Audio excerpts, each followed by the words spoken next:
Bienvenue dans Bouger simplement, le podcast où on parle d'activité physique, de santé.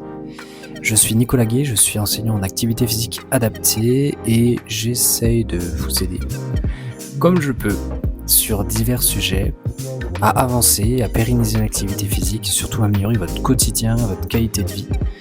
Et on parlera aussi dans ce podcast d'entrepreneuriat. Bonjour à tous, dans ce podcast, donc ce premier épisode, je vais vous parler, pourquoi ce podcast? Des thématiques que vous allez retrouver sur ce podcast, pourquoi je le fais, et puis un peu qui je suis. Pour commencer, je m'appelle Nicolas Gué, je suis enseignant en activité physique adaptée, qui est l'APA en abréviation pour les intimes. Et avant de vous expliquer ce que c'est réellement, en fait, j'ai besoin de raconter un petit peu mon histoire de manière concrète. À la base, j'ai toujours voulu aider les autres. C'était vraiment un objectif depuis tout petit, c'est d'aider les autres, quel que soit le prix à payer, aider, tel un justicier, tel un médecin. Et c'est pour ça que depuis tout petit, je voulais devenir kinésithérapeute ou ergothérapeute. À l'époque, il y avait une passerelle dans la faculté des sciences du sport, donc STAPS, à Marseille. Malheureusement, cette passerelle, quand je suis arrivé en licence 1, elle est partie. Elle s'est supprimée. Mais pour autant, j'ai continué.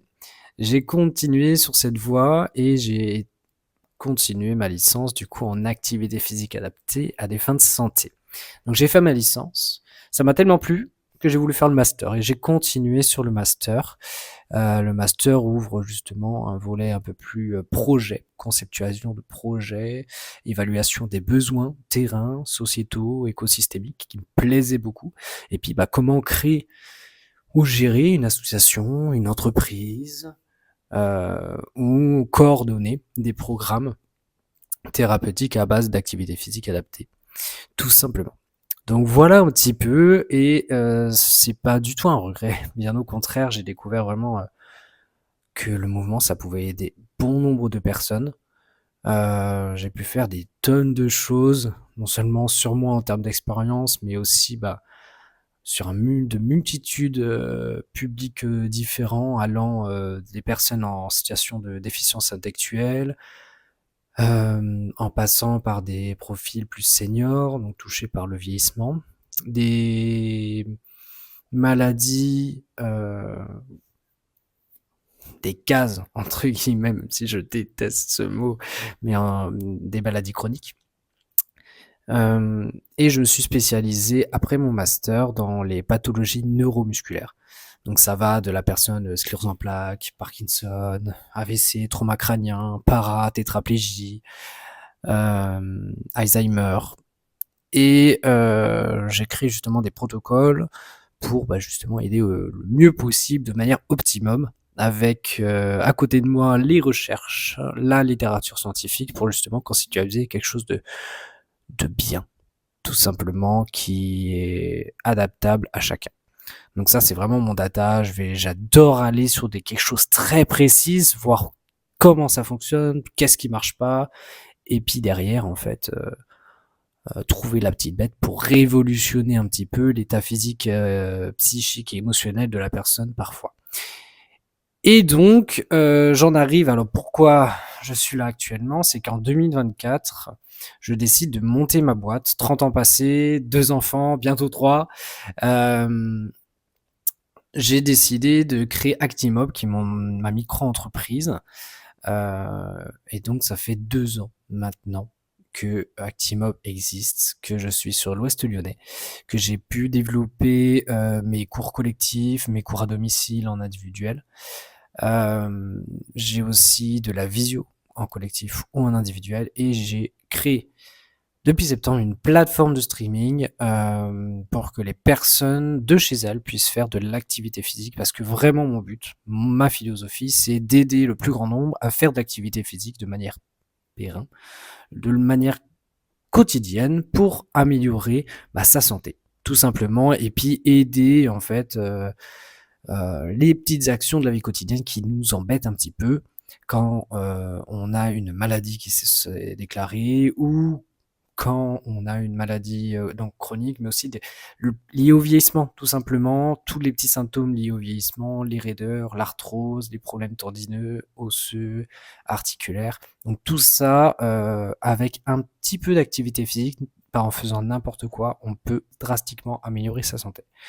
Et du coup, j'ai aidé dans ma carrière parce que ça fait maintenant plus de 10 ans, plus de 2000 personnes. Donc c'est vraiment incroyable. Hem, c'est vraiment fou, voilà. Et à chaque fois, j'observe la même chose sur les personnes qui sont sédentaires ou qui viennent pour la première fois faire une activité physique adaptée. Ils se disent: Ça, c'est pour les vieux, ouais, ça, c'est pas pour moi. Je suis sportif à la base. Pourquoi je dois, revenir à juste une activité physique qui est adaptée à ma santé?» En fait, parce que, justement, on passera tous par là. C'est un déclic qu'il faut avoir. C'est pas la fin de faire du sport, entre guillemets, c'est de la pratique physique.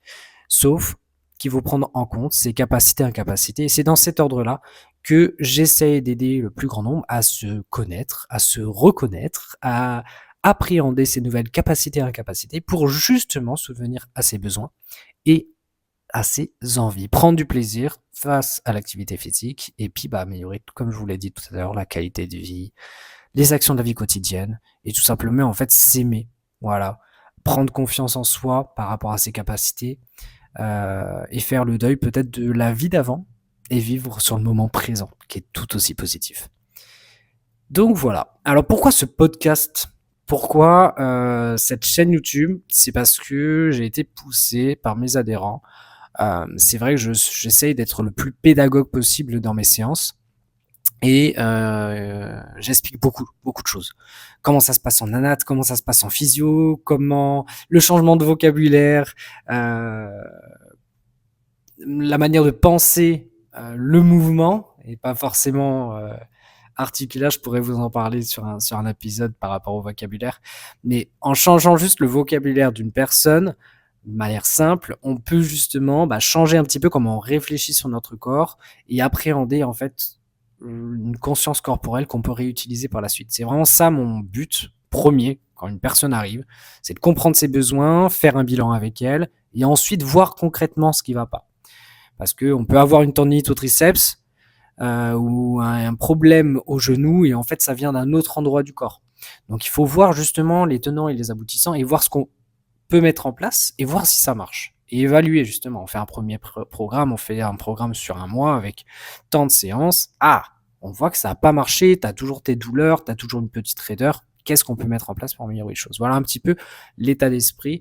Donc je suis très, peut-être un peu trop, je pense, à parler, à être pédagogue, à apprendre des choses, parce que à mon sens, c'est que comme ça qu'on peut reproduire à la maison dans la vie quotidienne. En fait, ce qu'on apprend, voilà, à réutiliser. Donc souvent les gens me disent, toutes mes personnes accompagnées, mais putain Nico, je fais que de penser à toi. Je dis calme-toi, calme-toi.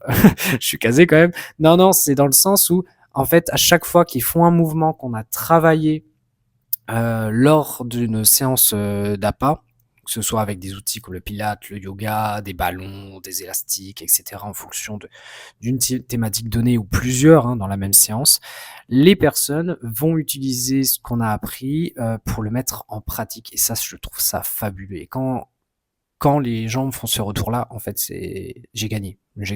Voilà, j'ai gagné. Pour moi, j'ai gagné. Et la double victoire, du coup, c'est ça qui me pousse à partager, à faire ce podcast. Et c'est eux aussi qui m'ont dit ça, mais fais-le. Fais-le en version numérique, fais-le sur des podcasts, fais-le sur YouTube, parce qu'en fait, tu peux aider énormément de monde. Et du coup, j'ai envie de me lancer dans cette aventure-là. Voilà, j'ai envie de me lancer dans cette aventure-là et voir où ça nous mène. Donc, poster une fois par semaine et puis envoyer. Voilà, tout simplement, essayer de voir ce qui marche, ce qui marche pas, partager un peu ma vie d'enseignant en APA. Donc voilà, tout simplement. Et les publics cibles de ces podcasts-là sont un peu ceux que j'ai aussi sur le terrain. Donc ça va des personnes seniors, des personnes ayant une maladie chronique, des personnes parfois en état d'obésité, de sédentarité, beaucoup. qui savent pas comment commencer, qu'est-ce qu'on met en place en fait pour avoir une nouvelle habitude liée à l'activité physique et pourquoi pas à l'alimentation en ouverture. Comment je vis ma pathologie. Je viens d'être diagnostiqué Parkinson. Comment je gère ça? Par quoi? On me dit de bouger, mais comment je fais? Allez, viens. Je vais t'expliquer. On va prendre le temps de discuter et on va mettre tout ce qu'il faut en place pour améliorer ta santé et surtout vivre avec ta pathologie.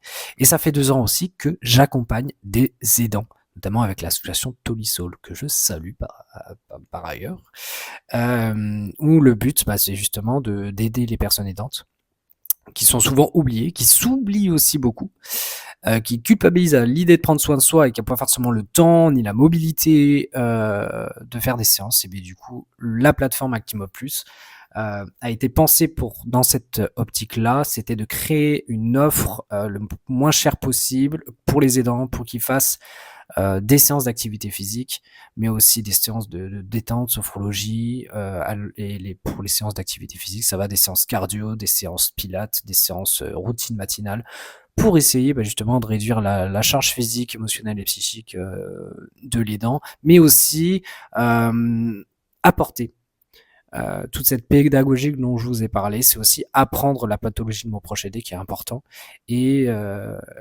parfois se confier tout simplement. Et le but aussi d'Actimob Plus, du coup la plateforme, l'application, ça va être de créer toute une communauté à côté de tout ça pour pouvoir échanger entre pairs, se booster, se motiver tous ensemble, quel que soit son profil. Dernier point sur un peu ma philosophie, et après je passe aux thématiques que je vais aborder dans le podcast pour pas que ce soit trop long non plus pour vous. Dans mes cours, il n'y a pas de case. En gros, dans mon cours, seul moi sais exactement ce qu'a chaque personne. Ça me paraît hyper importante parce que j'en ai un petit peu marre de dire ici il y a un cours spécial Parkinson, ici il y a un cours spécial pour Alzheimer, ici il y a un cours spécial que pour les aidants, ici c'est un cours que pour l'obésité. C'est très bien, c'est ultra spécifique, c'est trop cool, même s'il y a des biais, etc. Mais dans mon cours, tu peux avoir quoi que ce soit, n'importe quel profil. Entre guillemets, tu viens comme tu es. Voilà. En gros, seul moi sais exactement que Jackie a telle et telle maladie, que Louise est l'aidante de Jackie, que Romu arrive et il a un cancer malheureusement diagnostiqué il n'y a pas si longtemps et pourtant ça fait 3 mois que je le coach et malheureusement ça s'est déclaré là. Seul moi sais exactement ce qu'ont les gens, quels sont leurs objectifs, quelles sont leurs capacités, incapacités et j'adapte en fonction dans la même séance avec tout le monde, et seule la convivialité, l'entraide, la parole, la conversation délient les langues par rapport à leur case. Mais dans tous les cas, la première chose, c'est que les personnes, elles viennent en tant qu'individus. Et Actimob Plus est pensé aussi comme ça, sur cette philosophie, j'y tiens vraiment beaucoup. Chacun suit son chemin. Chacun même peut voir le contenu de chaque case, entre guillemets. Si une personne vient parce qu'il est parkinsonien, il peut avoir le programme global que tout le monde a, mais il peut aussi trouver des petites vidéos spécifiques pour lui, pour mieux gérer ses freezing, ses tremblements, mieux gérer sa connexion cerveau-muscle, pour mieux contracter et éviter les chutes, etc., etc., etc. Pareil pour d'autres maladies, ça va arriver au fur et à mesure du temps. Là, il y a Alzheimer une maladie d'Alzheimer, un programme spécifique qui va arriver. Pareil pour la sclérose en plaques, pareil pour les problèmes de dos. Il y a même eu un atelier prévention chute qui a été demandé par les abonnés d'Actimob Plus. Donc voilà, tout ça, c'est en libre accès et quelle que soit ta case. Voilà, donc rejoins-nous, ça sera trop cool. Donc pour les thématiques que je vais aborder dans ce podcast, en gros, il y a 5 grosses thématiques. La première, c'est comment bouger à domicile. Beaucoup de monde me dit, mais Nico, c'est trop bien, je fais une séance par semaine, mais ça me suffit pas, j'en ressens les bénéfices, mais je voudrais sentir plus. Et comment créer une routine chez moi et tout, sans matériel et tout, sans salle de sport, avec l'exercice qu'on peut faire en séance et qu'on les refait à la maison, et qu'est-ce que je peux mettre en place pour me motiver. Donc voilà, ça c'est hyper important, et du coup, je l'aborde dans Actimob Plus. avec un suivi, un accompagnement. Je vous laisse pas tout seul face à votre ordinateur, à votre télé, votre téléphone ou votre tablette. La deuxième, ça va être sortir de la sédentarité. Comment sortir de la sédentarité? Quels sont les petits tips? Pourquoi on s'enlise à être sédentaire?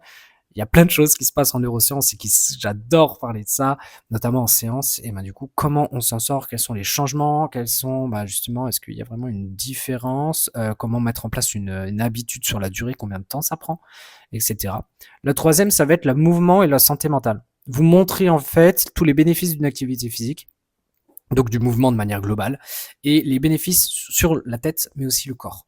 Voilà. Et puis on peut aborder justement par rapport au traitement entre guillemets de l'anxiété, l'influence du sommeil, du mouvement va changer aussi notre estime de soi, notre confiance en nos capacités, etc. Le quatrième, ça va être les aidants. Les aidants, c'est aussi un sujet que je porte à cœur et peut-être qu'il y aura des interviews des aidants. Non seulement pour parler de leur situation, hein, un petit peu, parce que ça peut aussi faire venir du monde en tant qu'aidant et d'essayer qu'en tant qu'aidant de se reporter à ce que dit la personne et ainsi dire ok, je vais peut-être faire comme cette personne et je vais peut-être venir lors des ateliers de Nico tout simplement ou une initiative locale sans culpabiliser juste pour prendre soin de moi, parce que c'est donc depuis 2 ans, comme je vous l'ai dit, on fait des séances aidant aider avec l'association Tolisol. J'ai fait des ateliers de manière individuelle avec Actimob et avec Brigitte Nouton, une réflexologue formatrice, où on aborde des sujets thématiques et on fait pas un groupe de parole où chacun... Non, on arrive avec une thématique donnée, on nous donne des infos. Que, en fait, par exemple, la gestion du stress, le stress c'est normal, la culpabilité c'est normal. Et puis après, on fait une séance pratique où justement, on va essayer de souffler et les gens repartent avec une séance clé en main. Ça peut être juste de la sophro, ça peut être de la méditation, ça peut être de la respiration en mode pilates, yoga, etc. ou en mode gros circuit énervé pour se faire du bien. Enfin voilà, j'en dis pas plus. Et ensuite, ce qui me tient à cœur aussi, c'est l'entrepreneuriat. Vous parlez un petit peu de ma vie entrepreneuriale pour que les pros puissent avoir mes petits tips, mais aussi les étudiants, parce que je sais qu'il y a beaucoup de gens qui n'osent pas, qui restent salariés en tant qu'enseignants en activité physique adaptée et n'osent pas tout simplement passer le pas de l'entrepreneuriat. Ça nécessite forcément une petite expérience selon moi quand même, avant de se lancer, avoir une confiance justement en ses capacités, incapacités, avoir vu un petit peu et créer des protocoles, entre guillemets protocoles, hein, mais des programmes adaptés en fonction de chacun, sachant qu'une personne sclérose en plaques n'est pas la même qu'une autre personne sclérose en plaques. Voilà, chaque pathologie n'a pas forcément le même programme. C'est ça qu'il faut vraiment, vraiment prendre en ligne de coach. Chaque individu a sa réalité propre. Et la maladie elle-même, entre guillemets, si on parle de maladie, a ses propres caractéristiques, hein. J'ai des scléroses en plaques qui sont sur fauteuil, j'ai des personnes scléroses en plaques qui marchent, mais qui ont des problèmes d'élocution, de déglutition. Enfin voilà, chacun a ses paramètres, a ses constantes en fonction aussi de sa vie, de son mode de vie. Enfin, il y a énormément de variables. Et justement, vous montrer aussi que l'entrepreneuriat, c'est quand même du kiff, mais c'est aussi se remettre en question, se mettre à jour. Après, moi, je kiffe ça. Je kiffe l'entrepreneuriat. En tant que salarié, j'étais entrepreneur carrément, en fait. Et c'est que 3 ans après, je me suis dit, mais en fait, il faut que je suis entrepreneur là. Je recherche des fonds, je fais vivre un projet, j'évalue les besoins pour en ressortir un écosystème gagnant, pour répondre aux besoins et mettre au centre mes bénéficiaires, ce qui est vraiment le principal de ma mission à mon sens et de notre métier. Et cette complémentarité qu'on peut avoir avec déjà les mêmes professionnels, donc le même métier enseignant on n'a pas, mais aussi la complémentarité qu'on a avec d'autres thérapeutes, avec des kinésithérapeutes, avec des ostéos, une orthophoniste, le médecin, etc., etc. Main dans la main, en fait, on peut augmenter considérablement et avoir des bénéfices dans le temps plus pour les usagers. Donc voilà un petit peu pour faire court. J'en ferai forcément des podcasts, des épisodes et puis des vidéos là-dessus parce que c'est vraiment mon dada. Et puis n'hésitez pas à rebondir. En tout cas, si t'es déjà arrivé jusqu'à là, tu m'as écouté jusqu'ici, franchement, merci. parce que c'est la première fois que je m'exprime comme ça et c'est trop bien, enfin, je suis trop content. Si tu l'as, n'hésite pas à partager le podcast et encore mieux si tu peux laisser un commentaire. Un commentaire, quel qu'il soit, peu importe, je suis là, tout simplement en mode franchement bien. Ou si tu as des besoins dans le sens des choses que tu aimerais que j'aborde en tant qu'enseignant en activité physique adaptée, par rapport justement aux aidants, par rapport aux maladies chroniques ou par rapport à toi, par exemple, par rapport à la sédentarité, à la santé, quel que soit le sujet, je serais ravi d'y répondre.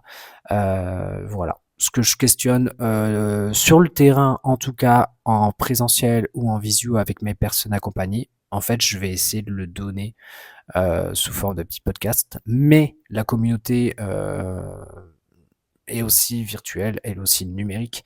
Donc n'hésite pas à t'intégrer dans ces débats-là, dans ces commentaires.